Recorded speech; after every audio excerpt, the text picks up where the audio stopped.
Hello dear students, welcome back to my channel physics SPC. Rotational motion का एक question.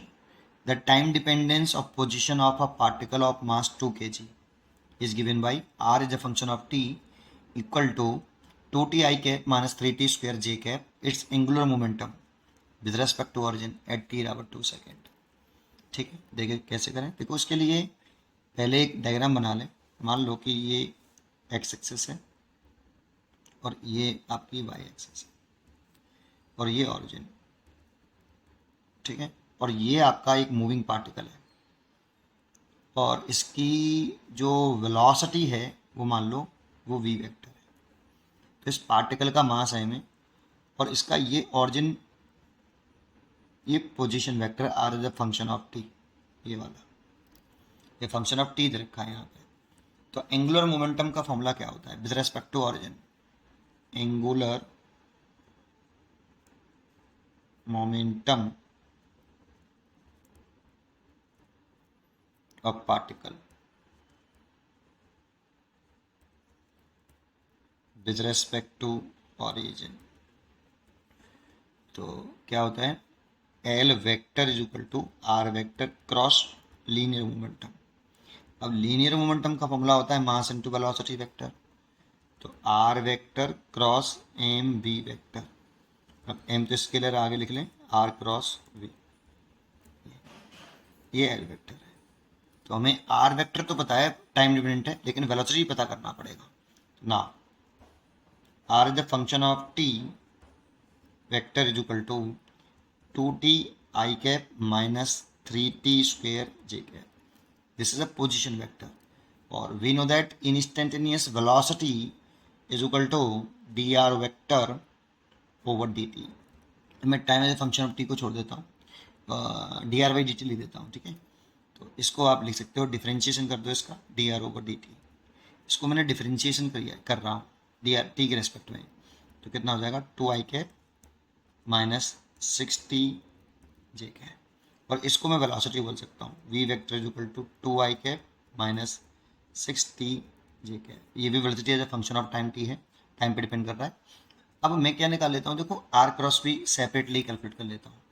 तो R cross we हम कैसे calculate करते हैं? वेक्टर फॉर्म में हम जानते हैं R cross V is equal to determinant method से करते थे, याद हो तो आपको, है ना। जैसे यहाँ आई कैप, यहाँ जे कैप, यहाँ के कैप। तो आर वेक्टर का पहले लिखेंगे बेटा। आर का क्या है? 2i के 2t और इधर माइनस के 3t स्क्वायर और इधर 0, के कैप है ही नहीं इसमें।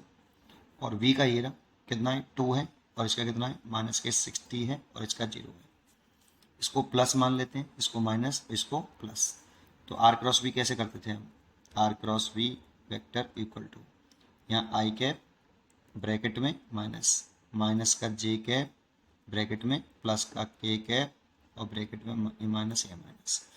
अब आई जिस कॉलम में है और जिस रो में है उसे छुपा लेते हैं। देखो इसको छुपा लिया मैंने, इसका इसमें मल्टीप्लाई, पहले अपर का लोअर में, फिर इसका इसमें मल्टीप्लाई। तो इसका इसमें 0, इसका इसमें 0, तो ये 0 माइनस 0 आया। फिर जे कैप जिस कॉलम में उसे छुपा लिया, जिस रो में है उसे भी छुपा लेंगे। ठीक है, इस रो को छुपा लिया और इस कॉलम को छुपा लिया। 2t का मल्टीप्लाई इसमें 0, इसका इसमें मल्टीप्लाई 0, तो ये भी 0 0 आया। अब के कैप को छुपा लेंगे, देखो ये रहा। अब इसको छुपाने के बाद इसका से मल्टीप्लाई, तो ये हो गया माइनस के 12t स्क्वायर, तो माइनस के 12t स्क्वायर। इसके इसमें माइनस के 12t स्क्वायर और इसके इसमें करें तो माइनस माइनस के 6t स्क्वायर और माइनस के 6t स्क्वायर प्लस के माइनस का 6t स्क्वायर, और ये पहले से माइनस है तो प्लस के 6t स्क्वायर हो जाएगा। ठीक, तो आर क्रॉस वी कितना आया? R cross V equal to 12t square में से 6t स्क्वायर घटा दें तो माइनस के 6t स्क्वायर के कैप आएगा। इसीलिए एल वेक्टर कितना हो जाएगा बेटा? L vector is equal to M R cross V था। अब एम की वैल्यू मेरे पास कितनी है? 2 kg। तो इसमें 2 का मल्टीप्लाई कर दें बेटा इसमें। तो भाई M into R cross V है, तो आर क्रॉस वी की वैल्यू ये रही, तो इसमें 2 का मल्टीप्लाई करके लिखें तो माइनस के 12t स्क्वायर के कैप। एंगुलर मोमेंटम आ गया माइनस के 12t स्क्वायर के कैप। ये भी टाइम डिपेंडेंट आया है, L is a function of time आ रहा है। लेकिन हमें इसमें t बराबर 2 सेकेंड पर पूछा है, इंस्टेंटेनियस है ना।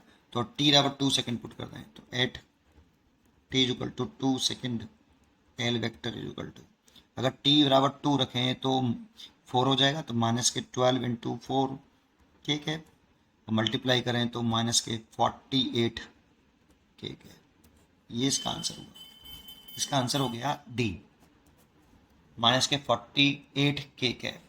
पढ़ते रहिए और खुश रहिए। Thank you.